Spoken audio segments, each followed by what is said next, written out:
తెలంగాణ రాష్ట్రంలో పాపం నిరుద్యోగులు పెద్ద ఎత్తున రోడ్ల మీదకి వస్తా ఉన్న సంఘటనలు చూస్తా ఉన్నాం. కాంగ్రెస్ ప్రభుత్వం నిమ్మకు నీరెత్తినట్టుగా, అలాంటి దున్నపోతు మీద వర్షం పడితే ఎట్లుందో గదే రకంగా వ్యవహరిస్తా ఉన్నది అనేది తేలిపోతా ఉంది. నిరుద్యోగులు నిన్న వాళ్ళకు నోటికి వచ్చిన తిట్టారు. ఉన్న మాట పచ్చి చెప్తానా, నోటికి ఎంత వస్తే కథ తిట్టరు. ఇక సిత్తమొక పోడ అంటారు, అరే అంటారు, తురే అంటారు, ఏమేమో అంటారు. అలా అయితే కడుపు కాలినప్పుడు బరాబర్ తిరుగుతూనే ఉంటారు. ఇక మన తెలంగాణలో ఏనాటి నుంచో ఉన్నదే.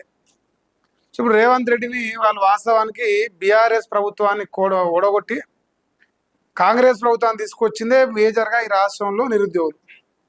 ఇగో కాంగ్రెస్ పార్టీకి ఓటేస్తే ముసలవ్వ ముసలయ్య మీ పుణ్యాన మాకు రేపు ఉద్యోగాలు వస్తాయి, మా బతుకులు మారుతాయి, రేపు మీకు ఇక్కడ భూ పెడతానికి మేము ఎదుగుతాం అని చెప్పేసి ముసలమ్మను ముసలయ్యను అమ్మను నాయనను అందరిని ఒప్పించి పాపం నిరుద్యోగులు ఓట్లు వేయించారు. ఇక ఓట్లు వేయించిన పాపానికి రేవంత్ రెడ్డి ఆ నిరుద్యోగుల్ని 2 లక్షల ఉద్యోగాల పేరుతోని ఇవాళ మోసం చేసిన సంఘటన చూస్తా ఉన్నాం. ఈ 2 లక్షల ఉద్యోగాలు అనేది నీటి మూటలుగా మిగిలిపోయినాయి. సో మిగిలిపోవడంతో వాళ్ళకు కడుపులో మండింది. నిన్న ఏదో యువ సంగ్రామ సదస్సు అని నిన్న బీఆర్ఎస్ పార్టీ వాళ్ళ పక్షాన లేదంటే వాళ్ళ త్రోల ఒక మీటింగ్ పెట్టారు. ఇక నోటికి ఎంత వస్తే అంత వాళ్ళు తెచ్చారు, బరాబరా తెచ్చారు. సో అదే ముచ్చట అన్ని పేపర్లకు కనిపిస్తుంది. ఒకసారి నమస్తే తెలంగాణ పత్రికలో నిన్న జరిగిన సభ గురించి ఇది విజువల్. ఇక పోలీసులు అయితే పాపం చాలా అత్యుత్సాహం చూపిస్తారు. అది మంచిది కాదు. వాస్తవాన్ని మీరు చూపించే అత్యుత్సాహం అవుతుందో అది మంచి పరిణామంగా అనిపించలేదు నాకైతే. అన్ని సందర్భాల్లో పనికిరాదు కదా. సో ఇక యంగ్ జనరేషన్ అట, జంగు సైరన్ అట, ఇది టైటిల్ పెట్టారు. యూత్ డిక్లరేషన్ కాదు, కాంగ్రెస్ కట డెత్ డిక్లరేషన్ అట. దగా పడ్డది యువతట, దగా చేసింది కాంగ్రెస్ అట. ఇప్పటిదాకా ఒక లెక్క, ఇక నుంచి మరో లెక్క అని చెప్పేసి మరి వాళ్ళు అంటారంట. ఇక కాంగ్రెస్ పాలనలో నోటిఫికేషన్లు లేవట, నోటిఫికేషన్లే ఉన్నాయట. క్రెడిట్ చోరీ చేసేందుకు నీకు సిగ్గు అనిపిస్తలేదా రేవంత్ రెడ్డి? ఉద్యోగాలు ఇవ్వమంటే ఎండ్రిని దాగి సావమంటావా? యువతరంతో పెట్టుకుంటే తలరాతలు లేకుండా పోతారు. తెలుగు ఇంగ్లీష్ క్యాలెండర్ మారిన జాబ్ క్యాలెండర్ రాలేదట. కొలువుల కుంభమేళ అని కుంభకోణాల మేళ చేస్తుండట. తెలంగాణలో యువ వికాసం లేదు, అంతా విలాపమే ఉందట. విలాసవంతంగా గడుపుతున్నది రేవంత్ రెడ్డి బ్రదర్స్ అని చెప్పేసి ఇక్కడ ఇదన్నీ కేటీఆర్ మాట్లాడిన మాటలు ఇక్కడ రాసుకొచ్చారు. దానికి తోడు 70,000 ఉద్యోగాలు ఇస్తే రాజకీయాలు వదిలేస్తా, ఉల్టా రాహుల్కు జై కొడతా అని చెప్పేసి కల్వకుంట్ల తారక రామారావు ఛాలెంజ్ చేస్తుంది. ఒకవేళ మీరు ఉద్యోగాలు ఇచ్చడం నిరూపిస్తే మరి దీన్ని స్వీకరించవచ్చు. మీరు బీఆర్ఎస్ పార్టీ నాయకుడు కేటీఆర్ తోని రాహుల్ గాంధీకి జై కొట్టియచ్చు. 70,000 ఉద్యోగాలు ఇస్తే రాజకీయాలు వదిలేస్తా అంటూ ఇది ఈరోజు చర్చ. కాంగ్రెస్ లో ఒక మంత్రి చెప్తాడు గిన్ని ఉద్యోగాలు ఇస్తామని, ఇంకో మంత్రి చెప్తాడు గన్ని ఉద్యోగాలు ఇచ్చాం. అసలు ఎన్ని ఉద్యోగాలు ఇచ్చారో మీకన్నా క్లారిటీ ఉందా? పోనీ మాకు చెప్పిన దాని ప్రకారం అయితే 2 లక్షల ఉద్యోగాలు ఇస్తామని చెప్పారు. ఈ నిజంగా ఏమైనా ఇచ్చిర్రా? మీరు ఇస్తే ఎవరికి ఇచ్చారు, ఎక్కడ ఇచ్చారని జర దాన్ని కూడా చూపించే ప్రయత్నం చేస్తే ఇంకా సంతోషం. ఇక తెరలైపోతున్న తెలంగాణ గురించి యువత ఆలోచించాలి.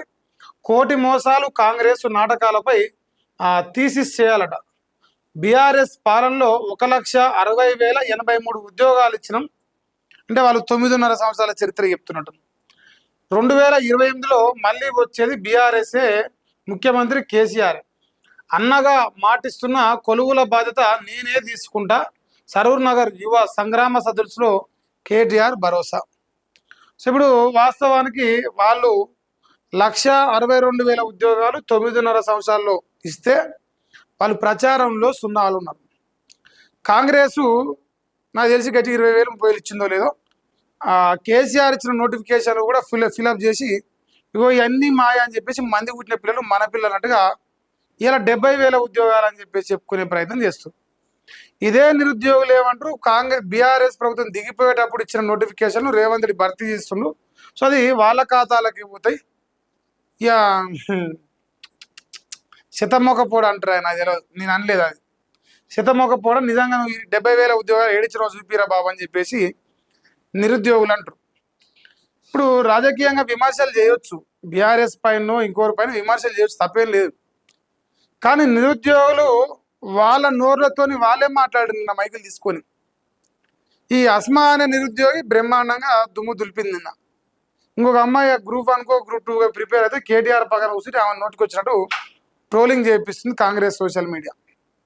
నేనేమంటున్నా, వాస్తవాలను జీర్ణించుకునే ధైర్యం కాంగ్రెస్కు లేదా? నిజాలను మాట్లాడితే వాళ్ళని ట్రోల్ చేసేంత దుర్మార్గమైన ఆలోచన దేనికి? ఇదే నిరుద్యోగులు ఒకప్పుడు ఇదే కేటీఆర్ను ఓడగొడటానికి, ఇదే బీఆర్ఎస్ను ఓడగొడటానికి కాంగ్రెస్ పక్కన చేరారు. వాళ్ళ స్వార్థం వల్ల వాళ్ళకు ఉద్యోగాలు కాదు తప్ప ఈ పార్టీ వెనకంగా ఆ పార్టీ వెనకంగా తిరగాలనే షోక వాళ్ళ జీవితాలు వదిలేసుకొని, ఉద్యోగాలు వస్తే వాళ్ళ ఉద్యోగాలు వాళ్ళు చేసుకుంటారు, వాళ్ళ జీవితాలు వాళ్ళు చూసుకుంటారు. మీరు ఉద్యోగాలు ఇయ్యక ఈడిస్తాడేమో అని ఆన్ దిక్కు, వాదిస్తాడేమో అని వీని దిక్కు తిరుగుతా ఉన్నారు అంతే. వాని దిక్కు పోతేనే వీడు బదనాన్ని చెప్తాడు, వీని దిక్కు పోతేనే వాడు బదనాన్ని చెప్తాడు.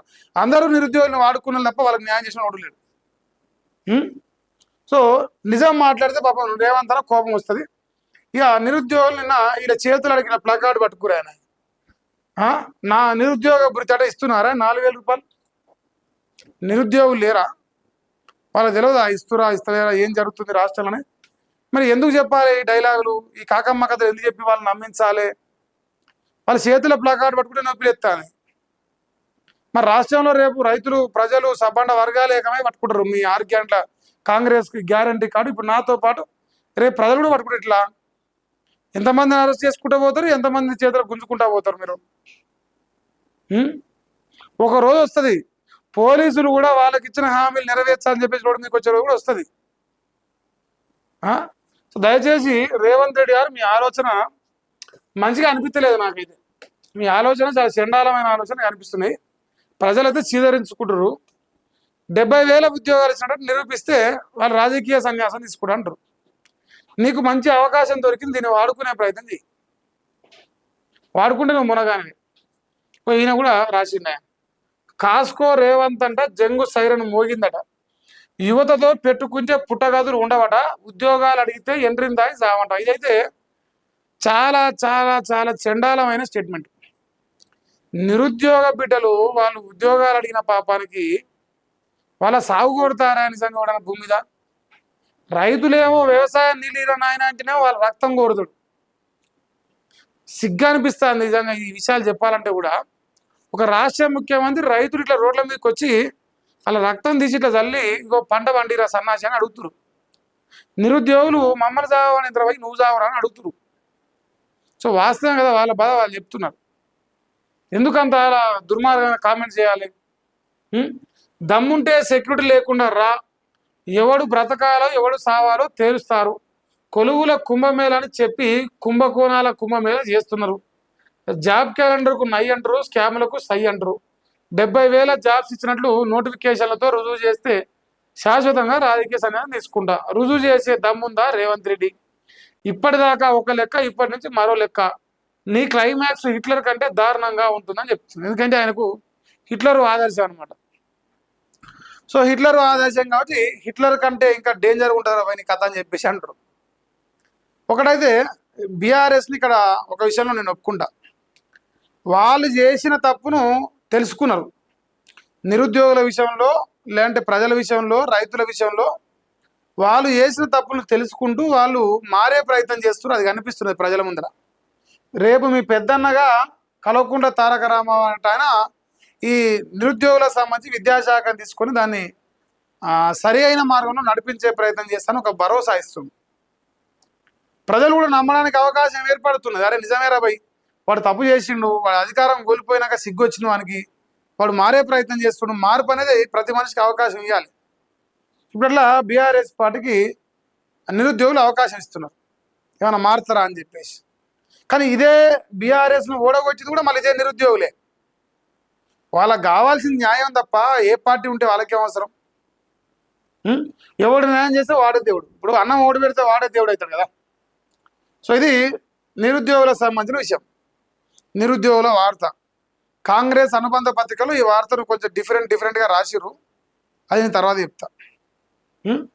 ఇక దీన్ని అడ్డుకోవడానికి విశ్వ ప్రయత్నాలు, అడుగున అడ్డంకులేట. సభకు వెళ్లకుండా ఆర్ఎస్పీ హౌస్ అరెస్ట్ చేసిరు. సబితా ఇంద్రారెడ్డిని అరెస్ట్ చేసిరు పోలీసులు. జిల్లాల నుంచి వచ్చే వాహనాలను అడ్డుకున్నారు. సభలోను ప్లకార్డులను గుంజుకున్న పోలీసుల తీరుపై బగ్గుమన్న విద్యార్థులు అని చెప్పేసి వార్త రావడం జరుగుతుంది. అయితే రాష్ట్ర వ్యాప్తంగా నిన్న దీనికి వాస్తవానికి పోలీసులు జెన్యున్గా పర్మిషన్ ఇవ్వలే ఈ సభకు.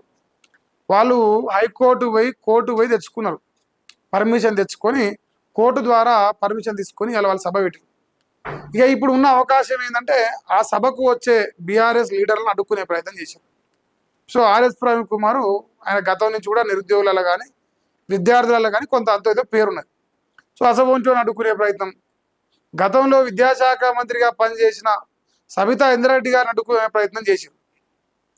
నేనేమంటున్నా, మీరు అడ్డుకుంటే ఉద్యమాలు ఆగు, మీరు ఆ ఉద్యమాలను ఆపే మంచి పనులు చేయాలి. వాళ్ళు ఏమంటారు, కొడతాంటురా తిరుతాంటురా, మా ఉద్యోగాలు మాకు ఏవయా, నువ్వు ఇచ్చిన హామీనే, ఇంకోడో ఇచ్చిన హామీ చేయమని అడుగుతలేరు వాళ్ళు. నీ ప్రభుత్వం రాకముందు నువ్వు ప్రతిపక్ష నాయకుడిగా ఉన్నప్పుడు నువ్వు చెప్పిన హామీలనే. ఇప్పుడు నిరుద్యోగులకు ఒక సంవత్సరంలో 2 లక్షల ఉద్యోగాలు జాబ్ క్యాలెండర్, ప్రతి సంవత్సరం 2 లక్షల ఉద్యోగాలు అంటే ఇప్పుడు 2.5 సంవత్సరాలు అయిపోయింది, 5 లక్షలు కావాలి. 5 లక్షల ఉద్యోగాల జాబ్ క్యాలెండర్ ఏమంటారు? నీకు చేత కాకపోతే నాకు చేత కాదని ఒప్పుకో, లేదు చేతనైతే చేసి చూపించాలి, అంతే తప్ప ఇది ఎక్కడ దుర్మార్గమైన ఆలోచన. అరెస్టులు చేసే ఉద్యమాలు ఆగుతాయా? అడ్డుకుంటే ఉద్యమాలు ఆగుతాయా? అడ్డుకుంటే అరెస్టులు చేస్తే తెలంగాణ ఉద్యమంలో ఆనాటి మీ కాంగ్రెస్ ప్రభుత్వాలను మెడలు వంచి అలా తెలంగాణ తెచ్చుకుంటుంటారు ఈ తెలంగాణ బిడ్డలు. రేవంత్ అన్న ఏదో పాపం ప్రయత్నం చేసిండు, అది పెద్ద పేలలేదు. ఇక రేవంత్ రెడ్డి అనుబంధ మీడియా సంస్థలు ముత్తైదలని ఇలా పేర్లు పెట్టిన మనమైతే. సో ఇప్పుడు 3 ముత్తైదలు అంట. ఇక గిట్ల వేసిర్రు ఆయన వార్తను, కాంగ్రెస్కు డెత్ డిక్లరేషన్ రాయాలి ఇట్లా వేసి చిన్నగా. ఇది మా రాధాకృష్ణ రాత, తర్వాత మా ఈనాడు రాత. అంటే నిరుద్యోగుల వార్తలకు వార్త కాదనమాట. ఏముంది వార్త తెలుసా? నారాయణ కాలేజ్ ఉంది, శ్రీ చైతన్య కాలేజ్ ఉంది, యాడ్ వస్తే అది వార్త.